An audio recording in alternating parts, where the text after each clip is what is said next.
ओम शांति। 31 जुलाई 2025 के ईश्वरीय महावाक्य है। पहले सुनते हैं मुरली के मुख्य पॉइंट्स।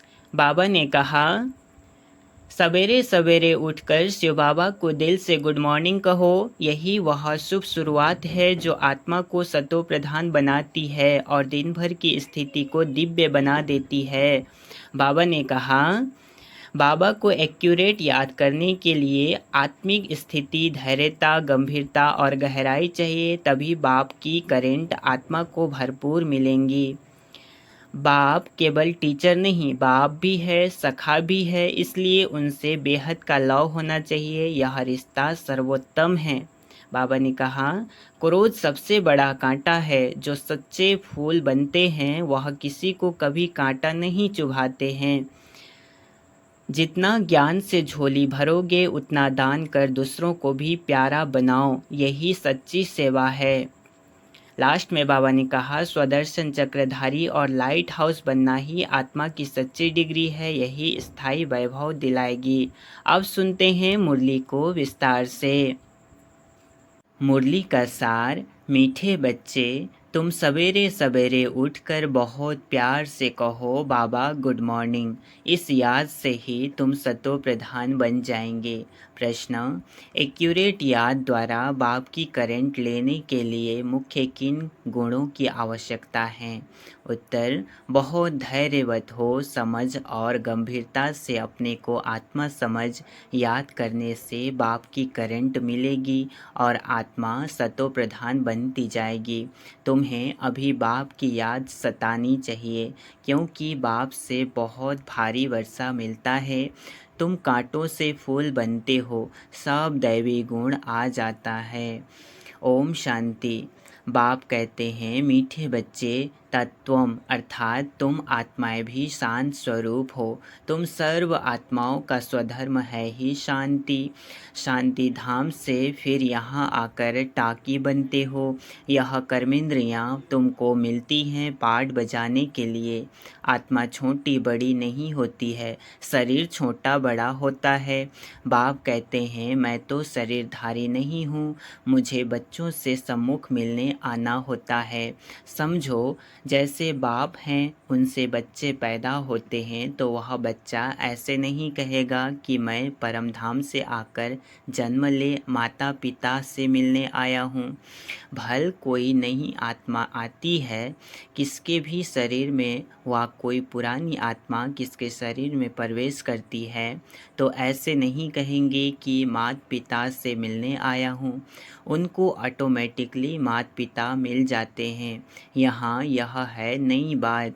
बाप कहते हैं, मैं परमधाम से आकर तुम बच्चों के सम्मुख हुआ हूँ, तुम्हें नॉलेज देता हूँ, क्योंकि मैं हूँ नॉलेजफुल, ज्ञान का सागर। मैं आता हूँ तुम बच्चों को पढ़ाने, राजयोग सिखाने। तुम बच्चे अभी संगम पर हो, फिर जाना है अपने घर, इसलिए पावन तो ज़रूर बनना है। अंदर में बहुत खुशी होनी चाहिए। अहो, बेहद का बाप कहते हैं, मीठे मीठे बच्चों, मुझे याद करो तो तुम सतो प्रधान विश्व का मालिक बनेंगे। बाप बच्चों को कितना प्यार करते हैं। ऐसे नहीं कि सिर्फ टीचर के रूप में पढ़ाकर घर चले जाते हैं। यह तो बाप भी हैं, टीचर भी हैं, तुमको पढ़ाते हैं, याद की यात्रा भी सिखलाते हैं। तो विश्व का मालिक बनाने वाले, पतित से पावन बनाने वाले बाप के साथ बहुत लव होना चाहिए। सवेरे सवेरे उठकर पहले पहले शिव बाबा से गुड मॉर्निंग करना चाहिए। बच्चों को अपने दिल से पूछना है कि हम सवेरे उठकर बेहद के बाप को याद करते हैं। सवेरे उठ बाबा से गुड मॉर्निंग करें, ज्ञान के चिंतन में रहें तो खुशी का पारा चढ़ेगा। मुख्य है ही याद, इससे भविष्य के लिए बहुत भारी कमाई होती है। कल्प कल्पांतर यह कमाई काम आएगी। तुम्हें बड़ा धैर्यवत बन गंभीरता और समझ से याद करना है। मोटे हिसाब में तो भल कह देते हैं कि हम बाबा को बहुत याद करते हैं, परंतु एक्यूरेट याद करने में मेहनत है। जो बाप को जास्ती याद करते हैं उनको करंट जास्ती मिलती है, क्योंकि याद से याद मिलती मिलती है। योग और ज्ञान दो चीज़ें हैं। योग की बहुत भारी सब्जेक्ट है। योग से ही आत्मा सतो प्रधान बनती है। याद बिना सतो प्रधान होना असंभव है। अच्छी रीति या प्यार से बाप को याद करेंगे तो ऑटोमेटिकली करंट मिलेगी, हेल्दी बन जाएंगे। करंट से आयु भी बढ़ती है। बच्चे याद करते हैं तो बाबा भी सर्च लाइट देते हैं। मीठे मीठे बच्चों को यह पक्का याद रखना है, शिव बाबा हमको पढ़ाते हैं। शिव बाबा पतित पावन भी हैं, सद्गति दाता भी हैं। सद्गति माना स्वर्ग की राजाई देते हैं। बाबा कितना मीठा है, कितना प्यार से बच्चों को बैठ सब पढ़ाते हैं। बाप दादा द्वारा हमको पढ़ाते हैं। बाबा बच्चों को कितना प्यार करते हैं, कोई तकलीफ़ नहीं देते, सिर्फ कहते हैं मुझे याद करो और चक्र को याद करो। बाप की याद में दिल एकदम ठर जानी चाहिए। एक बाप की ही याद सतानी चाहिए, क्योंकि बाप से वर्षा कितना भारी मिलता है। अपने को देखना चाहिए हमारा बाप के साथ कितना लव है, कहाँ तक हमारे में दैवी गुण हैं। क्योंकि तुम बच्चे अब कांटों से फूल बन रहे हो। जितना जितना योग में रहेंगे उतना कांटों से फूल सतो प्रधान बनते जाएंगे। जो बहुत कांटों को फूल बनाते हैं उन्हें ही सच्चा खुशबूदार फूल कहेंगे। वह कभी किसको कांटा नहीं लगाएंगे। क्रोध भी बड़ा कांटा है, बहुतों को दुख देते हैं। अभी तुम बच्चे कांटों की दुनिया से किनारे पर आ गए हो। तुम हो संगम पर। जैसे माली फूलों को अलग पाट अलग बर्तन में निकाल रखते हैं, वैसे ही तुम फूलों को भी अब संगम युगी पाट में अलग रखा हुआ है। फिर तुम फूल स्वर्ग में चले जाएंगे। कलियुगी कांटे भस्म हो जाएंगे। बाप कहते हैं मीठे बच्चे, जितना तुम बहुतों का कल्याण करेंगे उतना तुमको ही उजूरा मिलेगा। बहुतों को रास्ता बताएंगे तो बहुतों की आशीर्वाद मिलेगी। ज्ञान रत्नों से झोली भरकर फिर दान करना है। ज्ञान सागर तुमको रत्नों की थालियां भर भर कर देते हैं। जो उसका दान करते हैं वही सबको प्यारे लगते हैं। बच्चे के अंदर में कितनी खुशी होनी चाहिए। सेंसिबल बच्चे जो होंगे वह तो कहेंगे हम बाबा से पूरा ही वर्षा लेंगे, एकदम चटक पड़ेंगे। बाप से बहुत लव रहेगा, क्योंकि जानते हैं प्राण देने वाला बाप मिला है। नॉलेज का वरदान ऐसा देते हैं जिससे हम क्या से क्या बन जाते हैं। इंसॉल्वेंट से सॉल्वेंट बन जाते हैं। इतना भंडार भरपूर कर देते हैं। जितना बाप को याद करेंगे उतना लव रहेगा, कशिश होगी।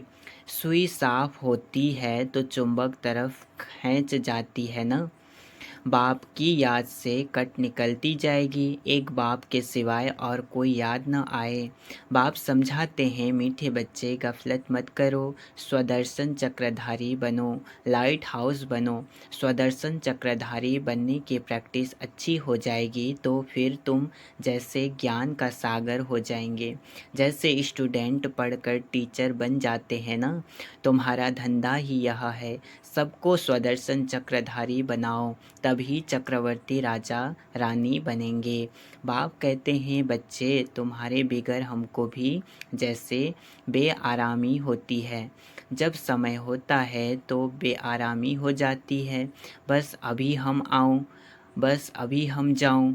बच्चे बहुत पुकारते हैं, बहुत दुखी हैं, तरस पड़ता है, इसलिए मैं आता हूँ तुम बच्चों को सब दुखों से छुड़ाने। अभी तुम बच्चों को घर चलना है, फिर वहाँ से तुम आपे ही सुखधाम चले जाएंगे। वहाँ मैं तुम्हारा साथी नहीं बनूंगा। अपनी अवस्था अनुसार तुम्हारी आत्मा चली जाएगी। अच्छा, मीठे मीठे सिकिल्धे बच्चों प्रति माता पिता बाप दादा का याद प्यार और गुड मॉर्निंग। रूहानी बाप की रूहानी बच्चों को नमस्ते।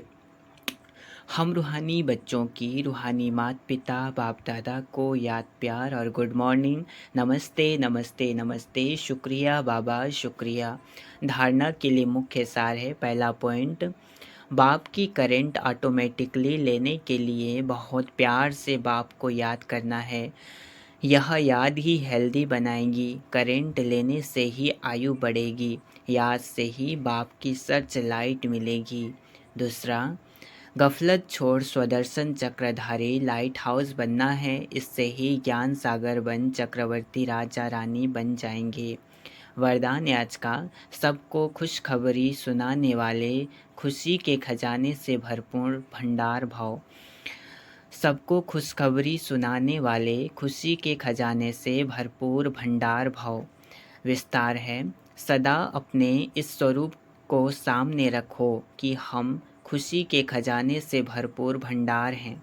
जो भी अनगिनत और अविनाशी खजाने मिले हैं, उन खजानों को स्मृति में लाओ। खजानों को स्मृति में लाने से खुशी होगी, और जहाँ खुशी है वहाँ सदाकाल के लिए दुख दूर हो जाते हैं।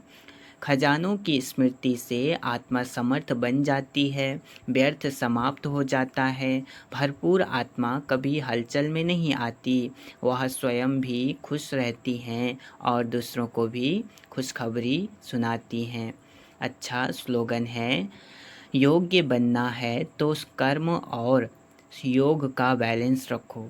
योग्य बनना है तो कर्म और योग का बैलेंस रखो। अव्यक्त इशारे, संकल्पों की शक्ति जमा कर श्रेष्ठ सेवा के निमित्त बनो। सेवा में मुख द्वारा संदेश देने में समय भी लगाते हो, संपत्ति भी लगाते हो, हलचल में भी आते हो, थकते भी हो, लेकिन श्रेष्ठ संकल्प की सेवा में यह सब बच जाएगा। तो इस संकल्प शक्ति को बढ़ाओ। दृढ़ता संपन्न संकल्प करो तो प्रत्यक्षता भी जल्दी होगी। आज है ड्रामा के कुछ गुह्य रहस्य, संदेश पुत्रियों द्वारा। पहला, इस विराट फिल्म ड्रामा में हर एक मनुष्य आत्मा में अपनी अपनी पोजीशन अनुसार सारे जीवन का ज्ञान अथवा एक्ट पहले ही मर्ज रूप में रहती है। जीवात्मा में सारे जीवन की पहचान मर्ज होने कारण समय पर इमर्ज होती है।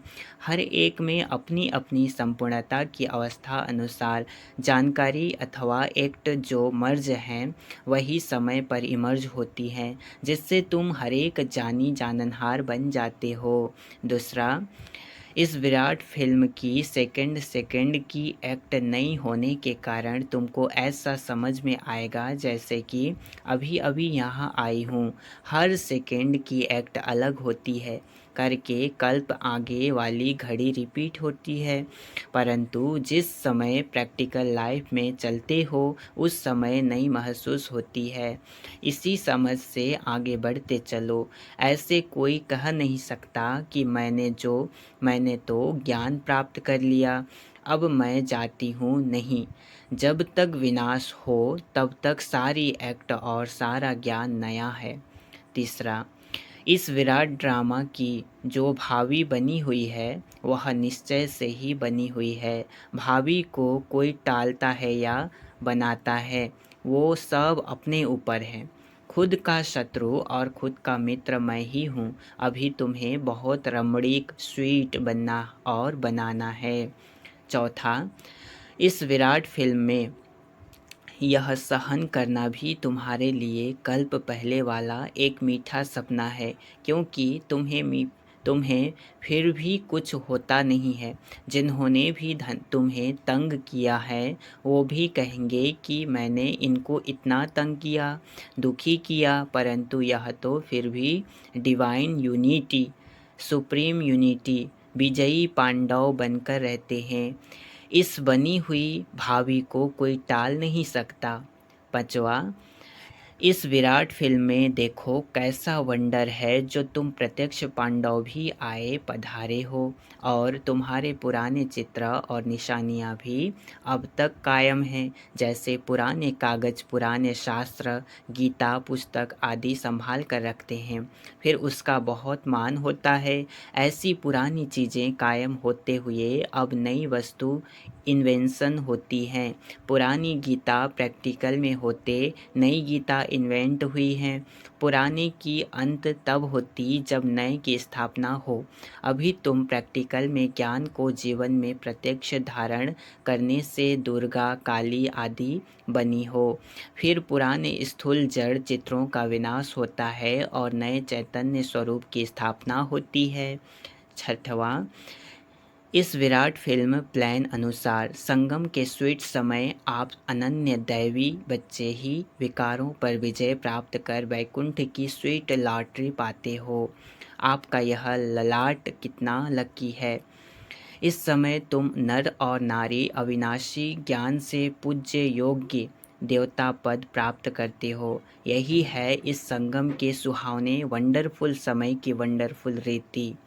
सातवां है, ईश्वर साक्षी हो देख रहा है कि मैंने जिन एक्टर्स को अनेक गहनों भूषणों से श्रृंगार कर इस सृष्टि रूपी स्टेज पर डांस करने अर्थ भेजा था, वो कैसे एक्ट कर रहे हैं। मैंने अपने दैवी बच्चों को गोल्डन मनी, सिल्वर मनी देकर कहा था कि यह भूषण, यह गहने पहनकर खुश मिजाज होकर साक्षी बन एक्ट भी करना और साक्षी हो इस खेल को भी देखना। हंसना नहीं, लेकिन आधा कल्प राज्य भाग्य भोग कर फिर आधा कल्प अपनी ही रची हुई माया में फंस गए। अब फिर मैं तुम्हें कहता हूँ, इस माया को छोड़ दो। इस ज्ञान मार्ग में विकारी कार्य से पलट निर्विकारी बनने से आदि मध्य अंत दुख से छूट जन्म जन्मांतर के लिए सुख प्राप्त कर लेंगे। आठवां है, अपने से कोई भी उच्च अवस्था वाले द्वारा यदि कोई सावधानी मिलती है तो उनको राजयुक्त उठाने में ही कल्याण है। उनके भीतर के राज को जानना चाहिए कि इसमें अवश्य कोई कल्याण समाया हुआ है। यह जो पॉइंट्स मुझे इनके द्वारा मिली वह बिल्कुल यथार्थ हैं। उसे बहुत खुशी से स्वीकार करना चाहिए, क्योंकि अगर मेरे द्वारा कभी कोई भूल हो गई तो वह पॉइंट याद आने से स्वयं को करेक्ट कर लेंगे। इसलिए कोई भी सावधानी हो, बहुत विशाल बुद्धि से धारण करने से तुम उन्नति को प्राप्त कर सकेंगे। 9वां पॉइंट है, अभी तुम्हें नित्य अंतर्मुख होकर योग में रहना है, क्योंकि अंतर्मुख होने से स्वयं को देख सकेंगे। सिर्फ देखेंगे नहीं, परिवर्तन भी कर सकेंगे।